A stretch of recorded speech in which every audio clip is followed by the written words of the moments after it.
नमो नमः बच्चों, मैं हेमादूत फिर से आप सभी का एक बार स्वागत करती हूँ संस्कृत के इस क्लास में। आज हम करने जा रहे हैं 7वीं कक्षा का संस्कृत विषय से दूसरे पाठ दुर्बुद्धि विनश्यति का 6ठा सेशन। जी हाँ, दुर्बुद्धि विनश्यति आपको याद होगा, हमने पूरा चैप्टर किया है, चैप्टर के क्वेश्चन आंसर्स भी किए हैं, अभी तक एक्सरसाइजेस भी कर लिए हैं और ये हमारा 6ठा सेशन है। तो अब तक तो आपको बिल्कुल ज्ञात हो गया होगा कि दुर्बुद्धि विनश्यति यानी जिसकी बुद्धि नष्ट हो गई हो उसका विनाश होना निश्चित है। जी हाँ, मैं समझ गई हूँ, आपको बिल्कुल एकदम कंठित हो गया होगा, ये बिल्कुल याद हो गया होगा। फिर भी हर सेशन में चैप्टर का ब्रीफिंग देना जरूरी है जिससे आपको याद रहे कि हम क्या करने जा रहे हैं आगे। अब तक हमने इसके अंदर फिल इन द ब्लैंक्स किया है, वन लाइन आंसर्स किए हैं, वन वर्ड आंसर्स किए हैं हमने, और किसने किससे कहा हमने ये भी किया है, उच्चारण करूँ तो ये भी किया है। अब हम करेंगे आगे की एक्सरसाइजेस। आगे की एक्सरसाइजेस में हमारे आते हैं, सबसे पहला एक्सरसाइज जो आगे इस सेशन में हम करने जा रहे हैं वो है arrange the following sentences in proper chronological order. That means जिस तरह से कार्य हुए गए हैं स्टोरी में, घटनाक्रम को हमें लाइन से लगाना है। घटनाक्रमानुसार वाक्यानि लिखतः, यानी घटनाक्रम जिस हिसाब से घटना हुई है, पहले क्या हुआ, दूसरा क्या हुआ, तीसरा क्या हुआ, उस हिसाब से हमें ये बनाना है। मैं एक बार ये सारे सेंटेंसेस पढ़ लेती हूँ, सारे वाक्य पढ़ लेती हूँ और फिर हम एक एक सेंटेंस करेंगे। मैंने मार्किंग सारी कर रखी है। तो पहला सेंटेंस है हमारा, कुर्मः हंसयोः सहायता आकाशमार्गेण आगच्छत्। गोपालकाः अकथयन् वयं पतितं कूर्म खादिष्यामः। कूर्मः हंसौ च एकस्मिन् सरसि निवसन्ति स्म। केचित् धीवराः सरस्तीरे आगच्छन्। कूर्मः अन्यत्र गन्तुम् इच्छति स्म। लम्बमान कूर्म दृष्ट्वा गोपालका अधावन्। कूर्मः आकाशात् पतित गोपालकै मारिष्तश्च। वयं श्वः मत्स्यकूर्मादीन् मारिष्यामः इति धीवरा अकथयन्। ये जो सारे हमारे सेंटेंसेस है आपको याद आ गए होंगे, थोड़े थोड़े तो याद आ ही गए होंगे। किस तरह से वो चैप्टर हमने पढ़ा था, सबसे पहले कैसे कौन आता है। तो इसमें पहला जो है, पहला है, मैंने यहाँ पे मार्क कर रखा है ग वाला, कूर्मः हंसो च एकस्मिन् सरिस निवसन्ति स्म, यानी कि कूर्म हंसों के साथ में एक सरसी यानी कि पौंड में रहता है। फिर सेकंड जो है हमारा, केचितः धीवराः सरस्तीरे आगच्छन्, एक दिन वहां पर कुछ मछुआरे आए। जो फर्स्ट हमारा हो गया, कूर्मः हंसो च एकस्मिन् सरसि निवसन्ति स्म। दूसरा है, केचितः धीवराः सरस्तीरे आगच्छन्। आगे बढ़ेंगे।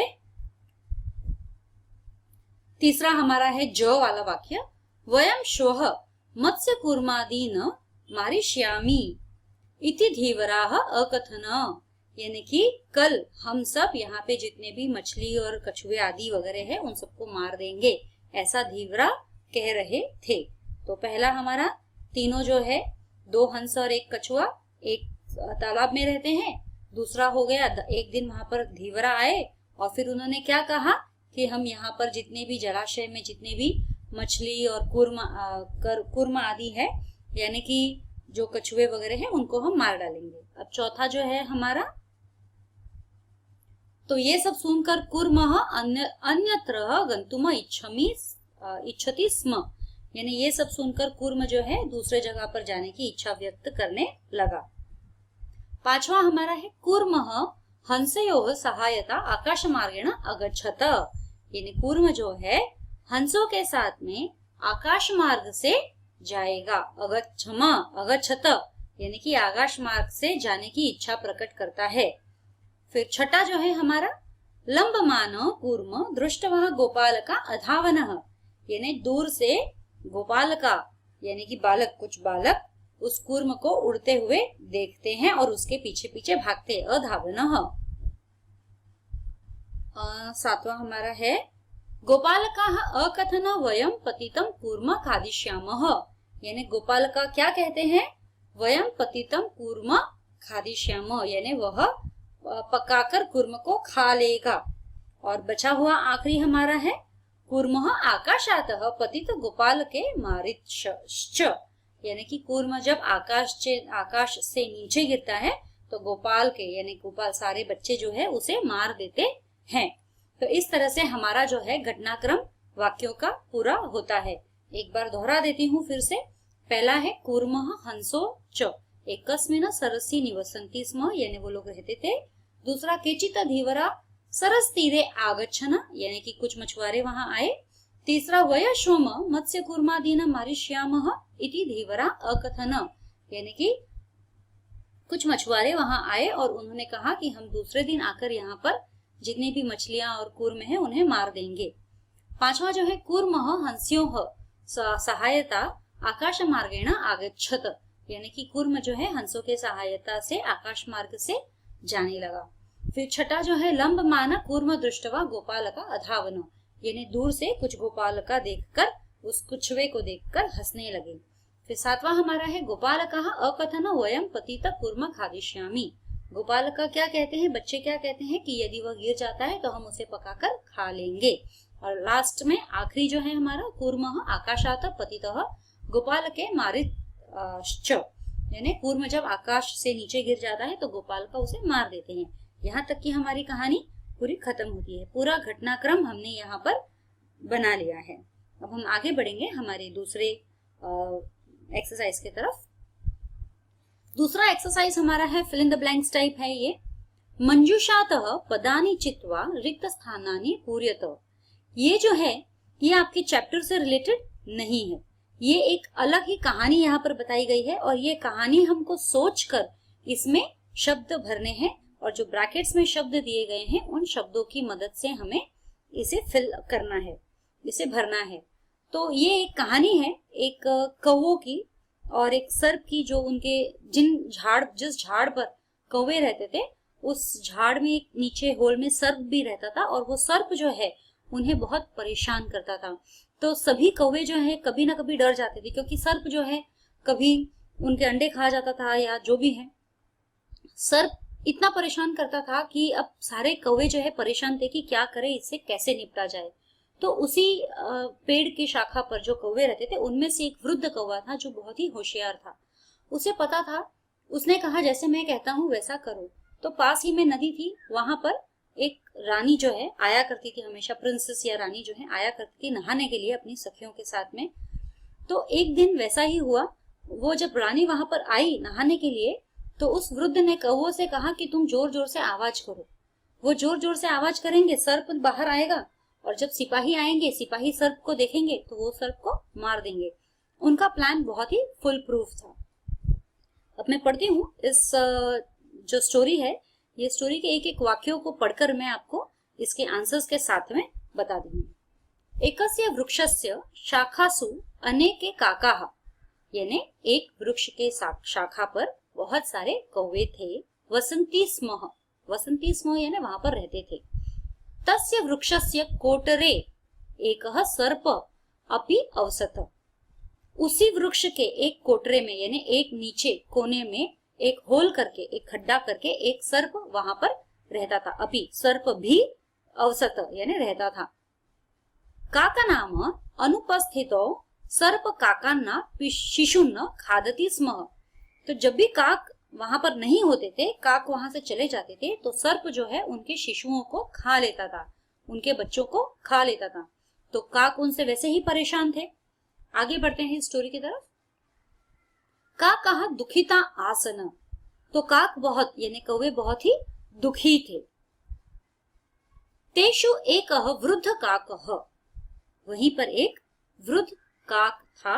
उसने क्या उपाय बताया? उपायमः अचिंतयत, अचिंतयत यानी कि उसने एक उपाय बताया। अचिंतयत यानी उपाय बताया। तो काक जो दुखी थे उन्हीं काक में से एक वृद्ध काक जो था उसने एक उपाय बताया। वृक्षस्य समीपे जलाशय, यानी वृक्ष, जो वृक्ष था जहां वो लोग रहते थे, काक जहां पर रहते थे, उसी के पास में समीपे एक जलाशय था। जलाशय यानी तालाब जैसा छोटा सा आसित। तत्र एका राजकुमारी स्नानु जलाशयम आगच्छी। तो वहां पर एक राजकुमारी स्नान करने के लिए जलाशय में आगच्छी यानी आई, आगच्छति यानी आई, आगच्छति स्म। शिलायां स्थित तस्य आभरणम आदाय। तो जैसे ही शिलायां स्थित तस्य आभरणम आदाय एकः काक वृक्षस्य उपरि स्थापयत। जैसे ही वो आते हैं, एक काक जो है वहां पर वृक्ष के ऊपर जो रहता है, वो जब वो देखता है तो वो सबको आगाह कर देता है कि देखो यहाँ पर राजकुमारी आई है नहाने के लिए। राजसेवका काकम अनुसृत्य वृक्षस्य समीप। तो वहां पर जो भी राजसेवक थे वो काक के आवाज सुनकर वो वृक्ष के पास में आए। समीपम आगच्छन, काक की आवाज सुनकर वृक्ष के पास में आए। तत्र तेतन सर्प च अमारायन। तो तब उन्होंने उस सर्प को मार दिया। अतः एकोत्तम उपायन सर्व सिद्ध्यति। तो ऐसी है कि एक के उपाय से सभी लोगों को सिद्धि मिली। और बूढ़े लोग जो होते हैं हमेशा उनको बहुत ही एक्सपीरियंस होता है, बहुत ही उनको जानकारी होती है हर चीजों के बारे में, समझदार सूझे हुए इंसान होते हैं। और तो उन लोगों के उपाय, उन लोगों के द्वारा बताए हुए उपाय कभी भी बेकार नहीं जाते, खाली नहीं जाते। तो हमें हमेशा अपने बड़ों की राय लेनी चाहिए। तो what did we learn today? तो आज हमने सिर्फ 2 एक्सरसाइजेस की हैं इस चैप्टर में, जिसमें से पहली एक्सरसाइज थी अनुक्रम अनुसार, मतलब किस हिसाब से कहानी में घटनाक्रम हुए हैं, उस हिसाब से हमें इस कहानी के सेंटेंसेस को अकॉर्डिंगली लगाने हैं, घटनाक्रम के हिसाब से। और दूसरे में हमने एक कहानी को फिल इन द ब्लैंक्स, कहानी फिल इन द ब्लैंक्स के रूप में दी गई थी, जिसमें वर्ड्स ब्रैकेट्स में दिए गए थे और उस मंजूषा से हमने वर्ड्स निकालकर कहानी में फिल किए। आज के लिए हमारा ये चैप्टर जो है सेशन 6 के साथ में खत्म होता है। दुर्बुद्धि विनश्यति, यह चैप्टर हमारा यहाँ पर खत्म होता है। हम दोबारा से आएंगे दूसरे सेशन में, अगले सेशन में हम मिलेंगे अगले चैप्टर के साथ में। तब तक के लिए धन्यवाद।